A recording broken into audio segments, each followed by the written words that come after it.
produk baru dari Annona. Ini Annona bird nest. Dalam dia ada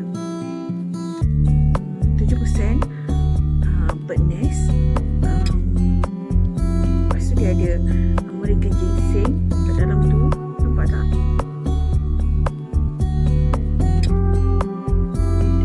Ada American ginseng. Okey.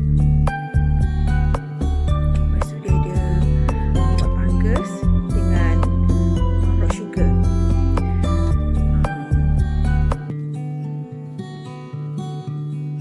Apa fungsi bird nest ya?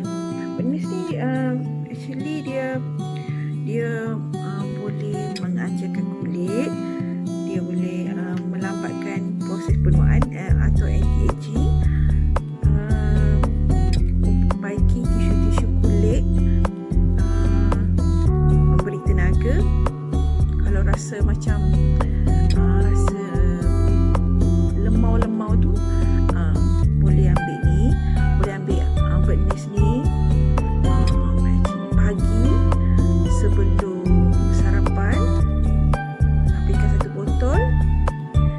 Dan korang akan rasa tengah hari tu rasa macam korang dah bertenaga balik. Okey. Lepas tu dia boleh lembutkan kulit dan haluskan kulit. Alright. Dia dalam kotak macam ni.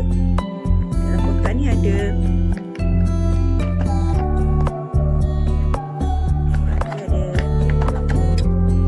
tiga botol dalam kotak ni. Harga dia memang sangat murah, dengan RM18 je untuk semenanjung Malaysia.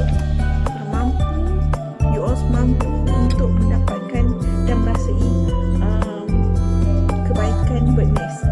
Okay. Kalau untuk sebulan, sebenarnya you all boleh ambil 10 box kan, untuk macam maknanya dalam satu hari boleh minum 2 botol. Sarapan, sebelum sarapan dan sebelum 10 minit, 1 jam sebelum tidur, dengan 10 kotak bird nest untuk sebulan. Okey. Kalau nak jimat, kalau bajet tu macam kurang sikit, dengan 5 kotak sahaja,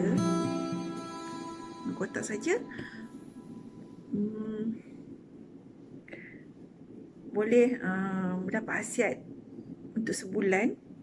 Cuma ambil dalam sehari tu ambil 1 kali saja. 5 kotak dah cukup. Dalam lebih kurang RM90 boleh dapat 5 kotak. 180 dapat 10 kotak. Okey. Dekat sini Cik Di mempelawa.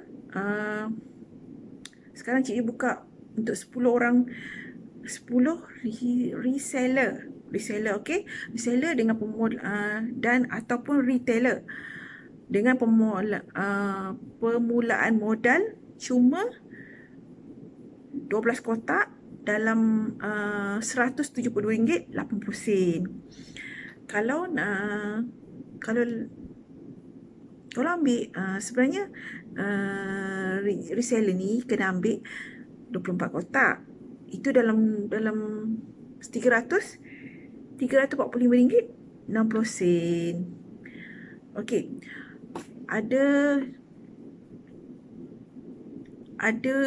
reward terbaik untuk reseller. Okey. Kalau dia capai target dalam setahun, dia boleh pergi mendapat tiket ke Korea dan mendapat hadiah gelang emas ataupun keduanya sekali. Sebarang pertanyaan untuk menjadi reseller bawah tim Pepari Gorgeous, boleh kontak nombor di hadapan anda. Okey, bye.